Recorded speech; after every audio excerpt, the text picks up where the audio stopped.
Naamá was a woman hardened by life and the market. She hadn't been born into opulence, but she wasn't a mere street vendor either. She was a grain merchant, the widow of a man who had taught her to read the sky and the earth before reading any sales ledger. At that time, around the year, well, the exact year doesn't matter, but it was a time of false prosperity in the prominent city of Judah, where the luxury of the princes of the market blinded everyone to the subtle smell of dry earth.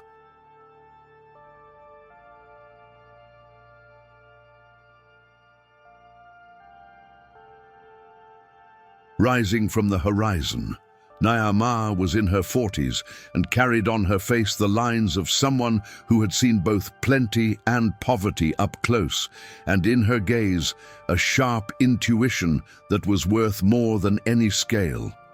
She lived alone, with a disciplined, almost Spartan life in a small stone house, and spent her days between damp warehouses and calculated small talk in the market square, where gossip and prices rose at the same speed.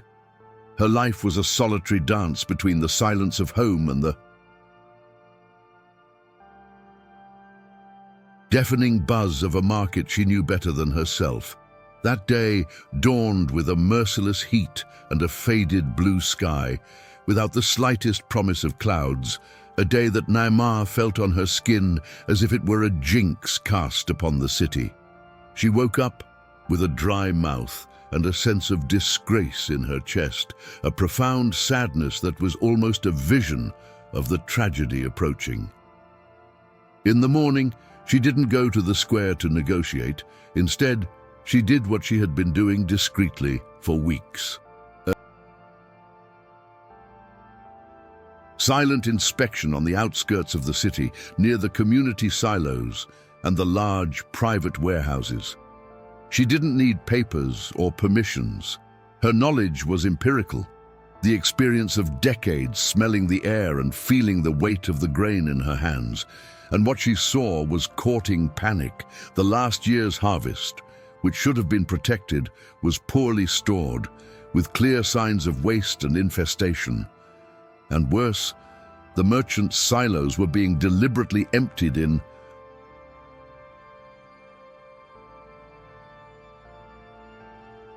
nightly shipments to distant cities, a clear act of greed to force prices to rise insanely. Her heart tightened with the pain of the unpopular truth. Famine was inevitable. The rest of that morning was a silent torture for Naamá.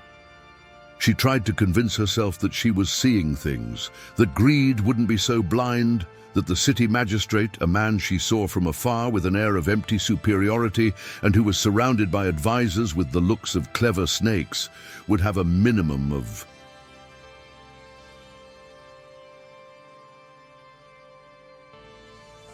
decency, or at least political intelligence. But the pit in her stomach wouldn't go away. She put on the simplest tunic she had, covered her hair with a faded shawl, and headed for the city's administrative center. The path seemed longer than ever, and her every step was heavy, as if she were carrying the weight of the future on her back. She saw people in the streets, laughing, buying superfluous things, living under the illusion that all was well, and felt a cold loneliness, the pain of being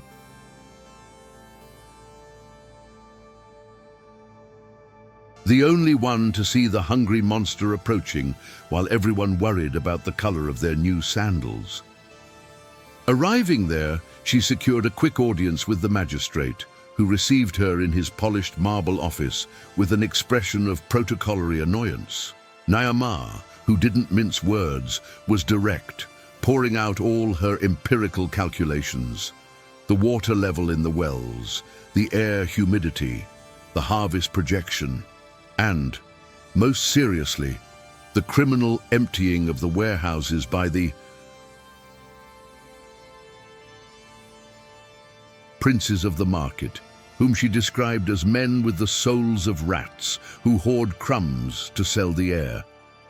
The magistrate, a man with a well-trimmed beard and overly shiny gold rings, barely listened. He interrupted her with a condescending smile, the kind that destroys anyone's morale, and said she was being alarmist and anti-market, citing official figures that Naamá knew were cooked to please the powerful. She felt her blood boil with indignation and the impotence strangling her, but she held firm, knowing that the lives of many depended on that warning. The magistrate's refusal, that slap in the face delivered with a velvet glove full of rings, wounded Naamá in a way that not even physical pain would. She didn't care about the personal contempt. What tore her apart was the stupid injustice, the voluntary blindness of someone who had the power to save the city but preferred to dance to the sound of the rich men's coins. Leaving that office that smelled of expensive incense,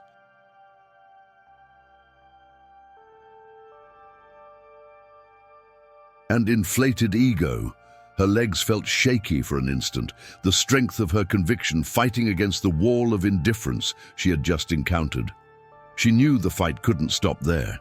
The next stop was the merchant's route, a place where the air was heavier, saturated with the smell of sweat, grain dust, and, strongest of all, the rancid odor of avarice. She was about to enter the lion's den, knowing that the reception would be one of scorn and defamation. The midday sun beat down on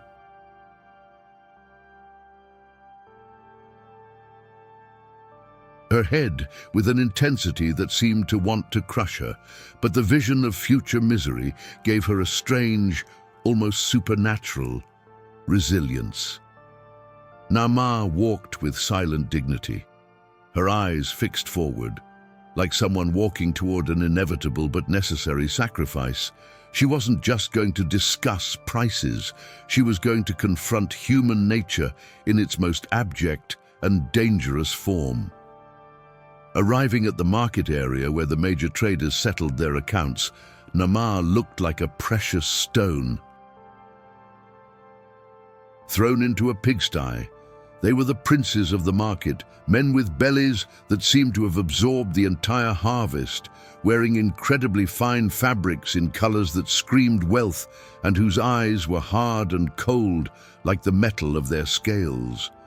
Their leader, a fellow named Malco, with a prominent wart on his chin and a smile that was pure cynicism, saw Naamá approach, and his laughter sounded like gravel being dragged. She tried to argue, again with facts, with the ancestral knowledge she had of the earth's cycles, pleading for them to stop emptying the silos and begin rationing. But Malco cut her off with an unctuous and loud voice, so everyone could hear, calling her a prophetess of doom, an embittered woman who envied others' prosperity, and accusing her of spreading fear to try and devalue their grain and profit.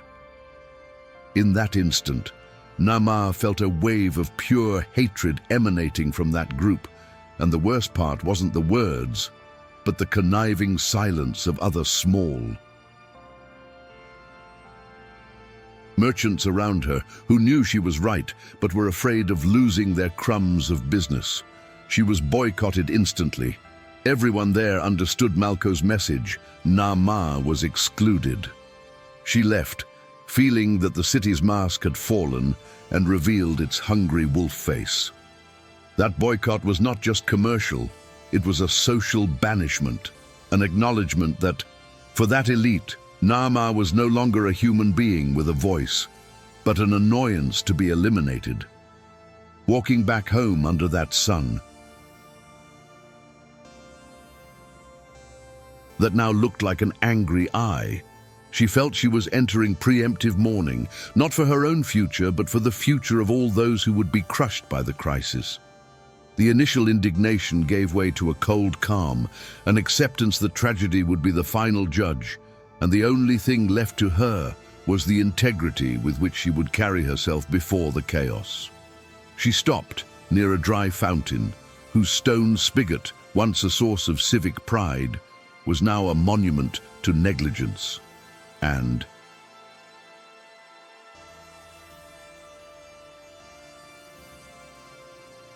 wet her face.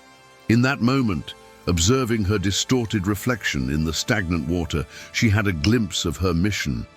It was not to convince the blind, but to be a light for the few who would seek refuge in the imminent darkness. She realized that her knowledge wasn't just for making money, but was a silent responsibility that placed her in a position of service, and this thought brought a strange and powerful serenity to her heart. The afternoon wore on, and the weight of that day of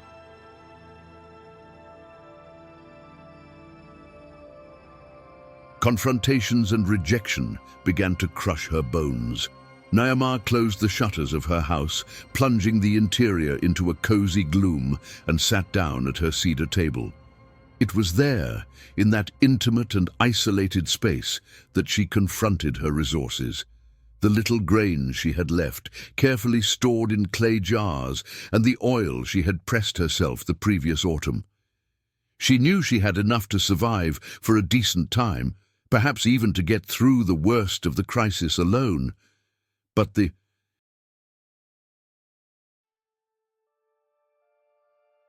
thought of closing herself off in her island of security while the city sank made her feel an instantaneous self-repudiation. She visualized the faces of the neighboring children, the poorest families who were already begging for crumbs at the doors of the rich, and the selfish comfort turned into an unbearable burden. An unexpected reverence invaded her, a feeling that her possession was actually a calling. She took the jars, separating the portions, not as someone rationing for herself, but as someone preparing a treasure to be shared. She was, in that instant, dividing her own future and feeling a deep peace that money would never give her, entering a state of grace that seemed utterly disconnected from the harsh reality of the market. As the sun set, painting the sky with shades of earth red and rusty orange, colors that to Naamá looked like a cosmic warning, the city began to change its sound. It was no longer the market buzz, but a growing murmur of concern, a hoarse sound of mothers whispering and fathers counting their coins. The news of the drastic drought in the wells of some more distant communities had finally arrived, and the mirage of plenty began to crumble. Naamá, from inside her house, heard everything. She felt the tension in the air like a rope being stretched to its maximum, and her heart throbbed with pain, knowing that every increase in the murmur was the confirmation of her unpopular truth. But what touched her most was not the fear of loss, but the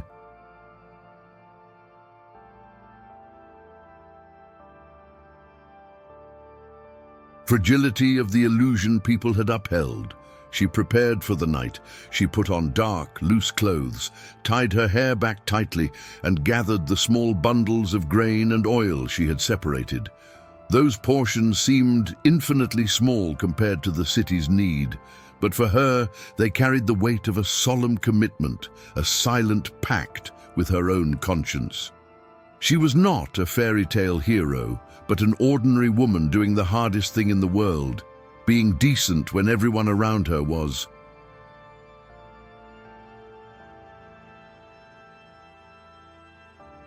Succumbing to chaos and selfishness, the city, under the fading light of a thin and indifferent moon, looked darker and more spectral. Naamá left her house by the back door, which led to a narrow alley full of shadows that smelled of damp earth and dry herbs.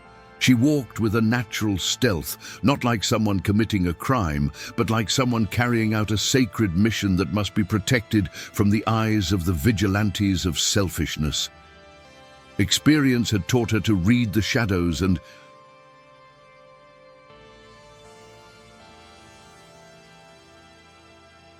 to listen to the treacherous silence of the night.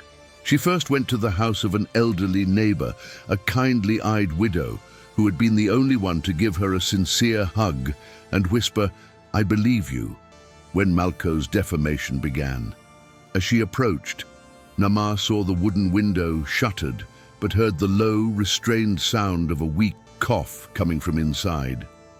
The house, usually full of simple life, was now permeated with a heavy air of scarcity and despondency. The act of knocking on the door was not just a visit, but a break in the wall of solitude that the crisis was raising between people. She was about to perform the miracle of sharing, and the reverence for that moment almost made her tremble with emotion and honor. The neighbor's cracked wooden door opened slowly, revealing a face marked by time and worry, but with a gleam of surprise in the tired eyes. The old woman, named Esther, was not expecting visitors at that hour, and even less the discreet presence of Naamá, the woman.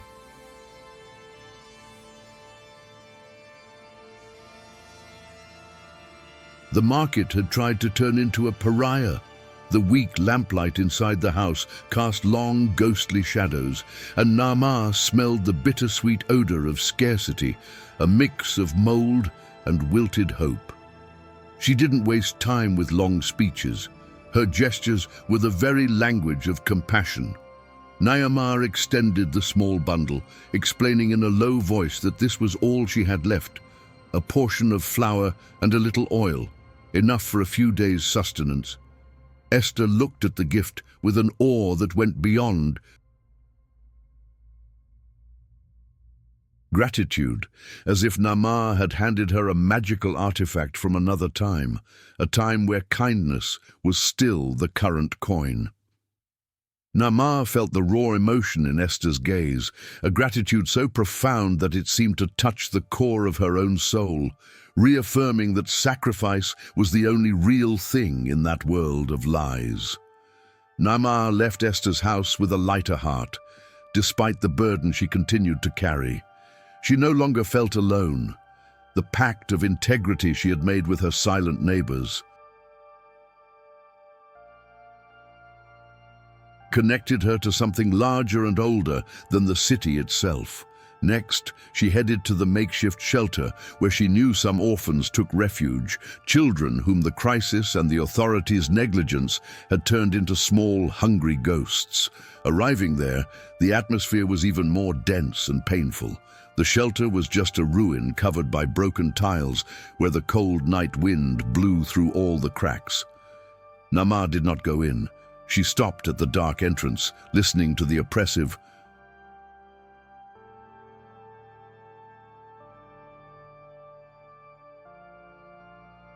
silence that only child hunger is capable of creating. She left the bundles of food on the doorstep, discreetly, so that the discovery would be a mysterious surprise and not a humiliation. Naamá didn't want the thanks. She just wanted those children to have an unexpected comfort coming from a place that seemed to no longer exist. And as she walked away, looking at the moon that finally managed to break through the mist, she felt a strange warmth in her empty hands, a feeling of silent wonder, as if the very night was witnessing the miracle of human resilience and the reverence for that secret and powerful act. Naamá continued her silent route through the side alleys, the smell of hunger and despair growing stronger as she moved away from the more affluent part of the city. She saw shadows moving, not of people celebrating, but of individuals bent by exhaustion and uncertainty, looking for anything that could serve as sustenance. The dirt ground seemed to absorb the sound of her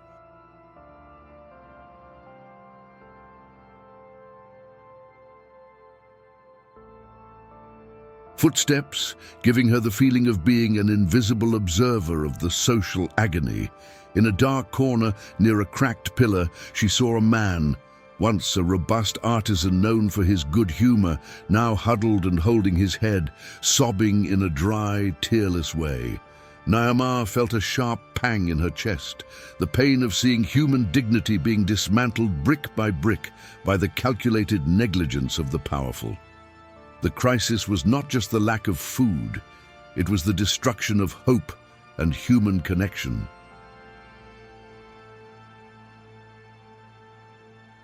She approached the man silently, placed one of her bundles next to him, and walked away before he realized her presence, leaving behind an echo of compassion amidst the oppressive silence of the night. With each delivery, the physical burden in her arms decreased, but the emotional burden of knowing that it was just a drop in the ocean of misery grew. Naamá moved with the precision of a shadow and the urgency of a messenger, feeling a strange energy propelling her, as if guided by a force that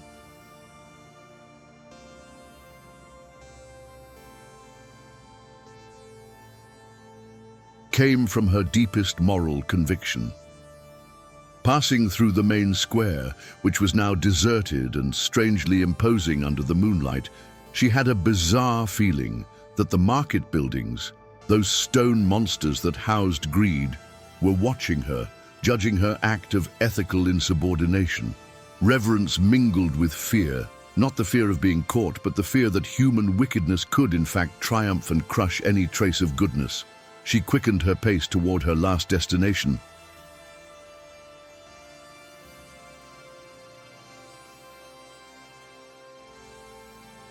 The tenement where the families most affected by the sudden price hike lived, and where despair already smelled like gunpowder, a place where tragedy was about to explode, and where her small offering of hope was more crucial than ever. The tenement, the last point of her journey, was a labyrinth of peeling walls and strong odors where misery nestled without shame. Naamá stopped at the entrance, and the atmosphere inside was so heavy it almost seemed to have a body, a mixture of muffled despair and the bitter acceptance of a cruel fate. She knew that the families of laborers and farmers lived there, those who depended on a daily wage and who had been the first to fall when grain prices shot up like an uncontrollable blaze. She saw, through a crack, a mother rocking a child who was crying weakly and rhythmically, and the scene tore Naamá's chest with a pain that wasn't hers, but which she felt fully. It was the pain of knowing that her voice had been ignored, and that the suffering of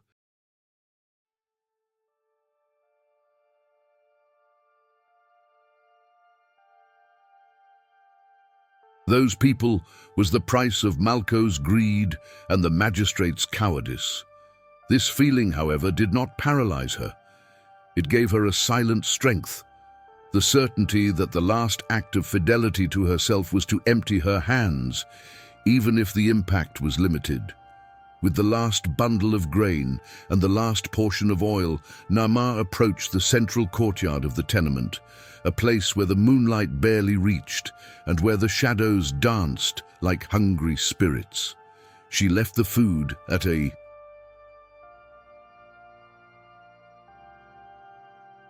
central point, visible enough to be found, but discreetly so there would be no clamor or dispute.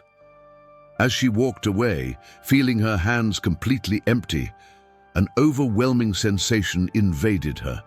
It was not relief nor pride, but a strange and mysterious ecstasy, a reverence for having fulfilled what she considered her moral obligation.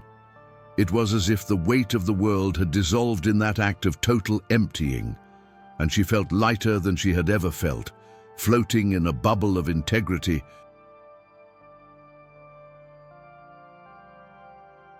that separated her from the chaos.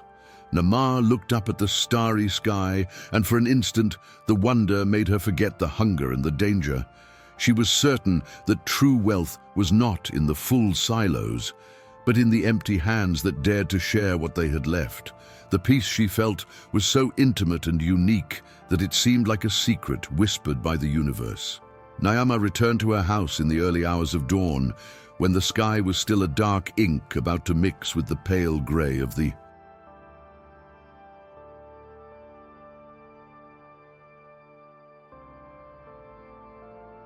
new day. The streets were empty, and the silence that enveloped her now was different.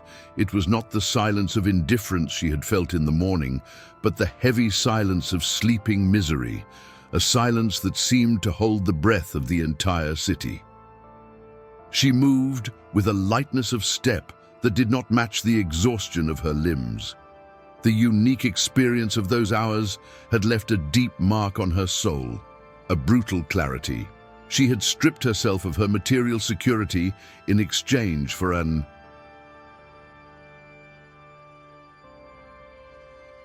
inner wealth that seemed immeasurable. The feeling of wonder persisted, as if a portal had opened and closed, and she had brought back a secret that only those who completely surrender to disinterested action can know. It was a strange comfort, a moral strength that made her feel greater than the princes of the market, with all their grain-filled silos and emptiness in their souls. As she crossed the threshold of her door, Naamá allowed herself a moment of total exhaustion. She took off her dusty,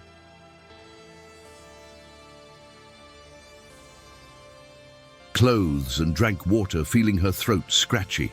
The house, once a place of reserved comfort, now seemed like a simple temple purified by her actions. She knew that from that moment on, true scarcity would also knock on her door, but curiously, financial fear had evaporated, replaced by an unshakable calm. However, the empathetic pain for the city was acute.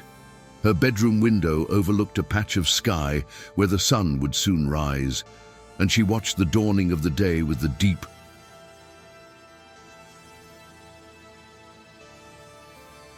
sadness of someone who sees the light arrive to illuminate and announce tragedy.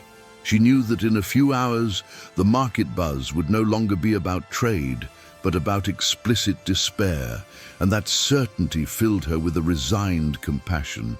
She lay down, and the sleep that came was not that of someone running away, but of someone with a rested conscience, a short but restorative sleep that prepared her for the harshness of what was to come. The sun that morning rose relentless, cloudless.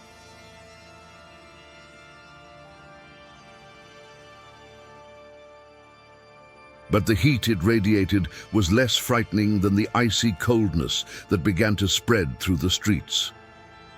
Naamá was awakened not by a noise, but by an absence of sound that was soon replaced by a strangled cry coming from the street. It was the beginning of the collapse. The first thing she realized was that the market did not open as usual. There was no wagon bustle, no sellers shouting. There was only an ominous silence that indicated the princes of the market had retreated into their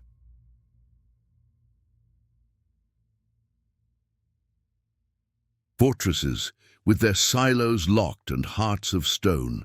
The city was slow to understand, but when the first poorer citizen tried to buy grain and found the community warehouses empty and the great merchants' gates sealed, panic rose like a toxic tide. Naamá dressed slowly, her movements measured, as if preparing for a lost battle. She no longer felt the need to prove her point, only the inevitable pain of confirmation. She went out into the street, and the scene hit her with the force of a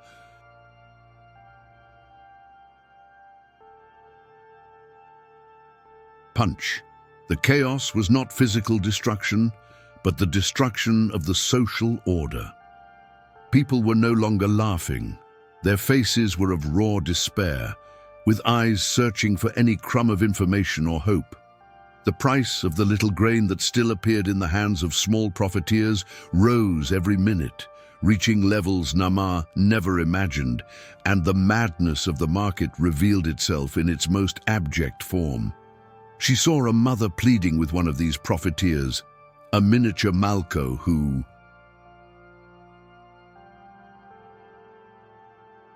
was selling a small portion at a price worth months of labor, and saw the face of hunger and selfishness side by side. The emotion that overwhelmed her was an all-consuming sadness mixed with a cold fury, and she had to lean against the wall, feeling the impotence of someone who warned and was silenced. Naamá knew the tragedy was totally preventable, and this certainty was an unbearable weight on her soul. The honor of having warned was the only thing that kept her from collapsing. Naamá watched, The tragedy unfolded from her doorway, as if watching a cruel spectacle whose ending she knew. She was an island of conscience in the middle of an ocean of panic. The strangest thing was the loneliness that enveloped her. No one sought her out to say, "You were right." The guilt and fear were so great that people preferred to point the finger at the void than to admit their own blindness or the negligence of the leaders. She felt the rejection of the merchants, the scorn of the magistrate, all.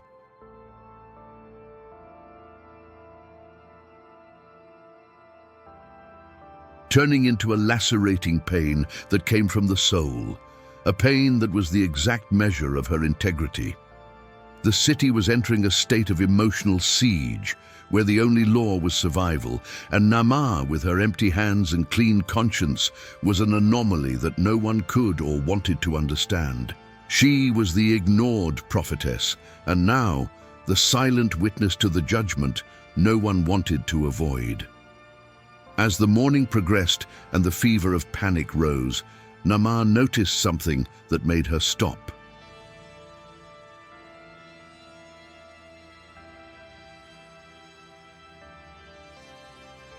Breathing for an instant, she was near her window, looking out at the street, when she saw the elderly Esther leave her house, not with the look of despair that everyone exhibited, but with a strange calm and a restrained, almost mysterious smile on her lips. It was a smile that said, "I have a secret." Soon after, the mother of one of the children who lived near the tenement, a woman with a normally downcast look, hurried past, and Naamá managed to glimpse in her hand a small, ill-made, but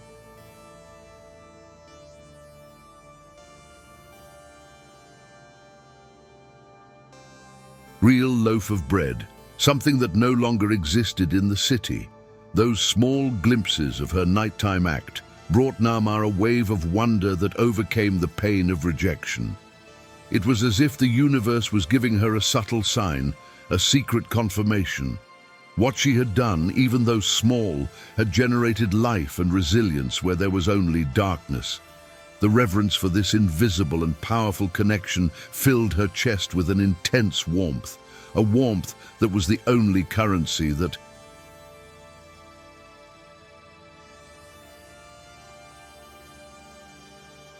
still had value to her. The afternoon of that fateful day brought not only more heat, but also a rapid decline in public order. The murmur turned into a clamor, and Naamá, from her discreet position, saw the first visible signs of the moral destruction that hunger brought. She saw people, formerly cordial neighbors, arguing over a handful of dry herbs. She saw despair turning faces into masks of fury, and she saw the magistrate's guards, once so pompous, now patrolling the streets with palpable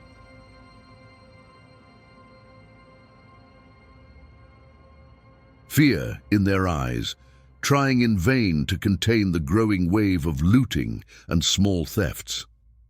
The city, which was once the pride of Judah, was turning into a sick organism, self-destructing. And Naamá felt a lacerating pain, but at the same time a strange peace, like that of a doctor who, although sad at the patient's death, knows they did everything they could. Her reverence came from the cost of the truth. She had paid the price of seeing the world as it is, not as it pretends to be. And this vision was a terrible and unique gift. In this whirlwind of chaos, the greed of the princes of the market began to turn against themselves in an ironic and bizarre way. The security of their homes and warehouses, which they believed to be unshakable, began to be tested by the blind fury of the hungry crowd. Naamá heard in the distance the muffled screams and the metallic sound of gates being forced in the wealthier areas of the city. She did not feel joy, but a deep sadness for the violent.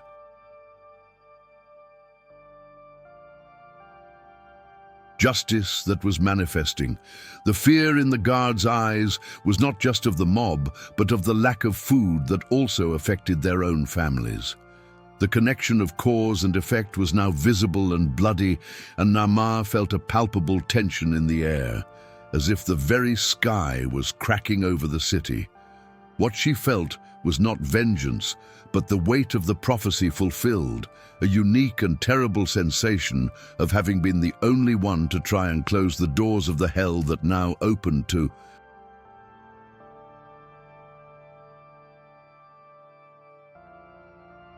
swallow everyone. At the end of that day, that felt like a week, Naamá was in her dark room, sitting on the cold floor, feeling the weight of humanity upon her.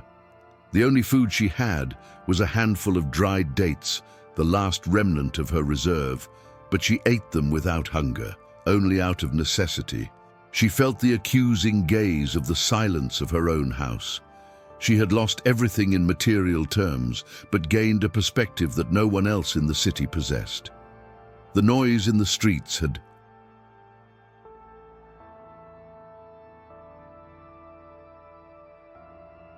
diminished to a low, intermittent moan, a sound of a wounded city trying to lick its wounds.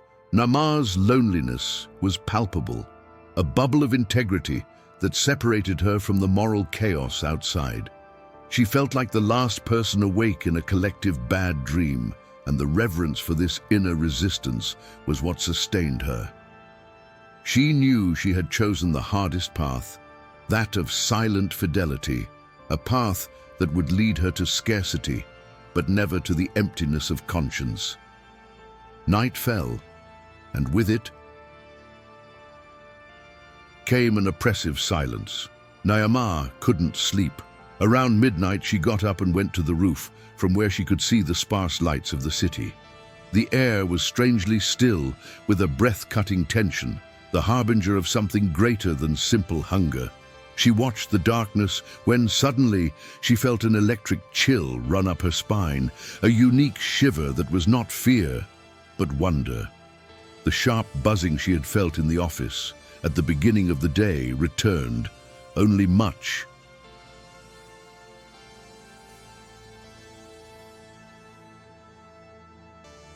more potent, almost deafening. Naamá closed her eyes, feeling an immense and indefinable energy pulsing around her, as if nature itself were breathing beside her. That was not the sound of the market or the city, it was the sound of the inexplicable, a mysterious sign that made her feel small and at the same time totally connected to something she would never be able to rationalize. As the sharp buzzing filled the air, Naamá felt a strange dizziness, a sensation that time was being stretched.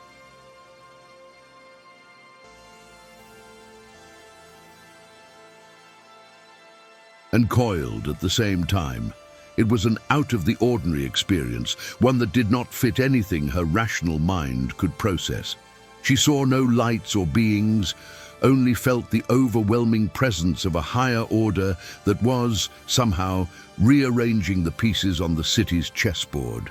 The reverence that invaded her was so intense that it was almost physical pain, a brutal reminder of human smallness before the forces that govern the universe. She stood there, exposed on that terrace, completely vulnerable, but with an unshakable calm, as if receiving an unexpected and silent visit that had come to put an end to the drama. And then, as abruptly as it began, the buzzing stopped. It didn't fade. It was a dry cut, as if someone had turned off the sound of reality. Naamá opened her eyes, and what she felt was the deepest silence she had ever experienced. It was not the silence of the city sleeping, nor the silence of misery. It was a vacuum silence, a silence of things resolved. She took a deep breath, and the air, which had previously smelled of dust and despair, now had a faint scent of wet earth, an aroma that made no sense amid the drought. Confused and with her body electrified, she went back inside, but the city's atmosphere had changed drastically and inexplicably. Naamá tried to sleep, but the energy of the inexplicable kept her awake. She stayed at the window, watching. When the first lights of morning began to emerge, she heard something, a sound of water, a constant dripping that seemed to come from one of the fountains in the square. She ran to the street, and what she saw made her stop, her heart racing with a wonder that couldn't be contained in her chest. The streets had not returned to normal, but the panic had vanished. People were leaving their homes with confused but no longer desperate faces, and most shockingly, the gates of some merchants' warehouses were strangely open, and even more bizarrely, there were sacks of grain piled up outside the iyun.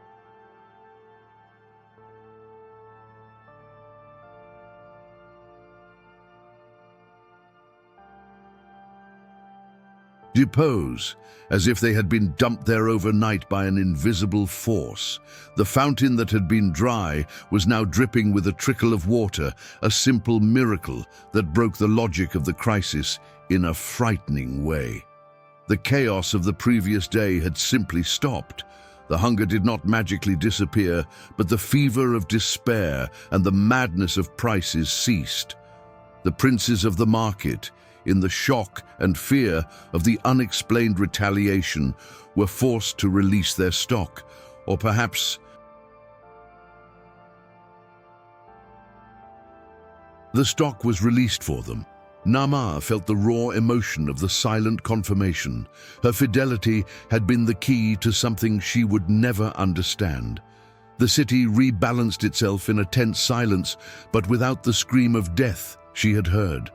Naamá, although she lived through the scarcity of her reserves for a while, was never the same again. She became the silent guardian of that unnameable truth, a woman who knew that the world bowed not through force, but through an act of kindness.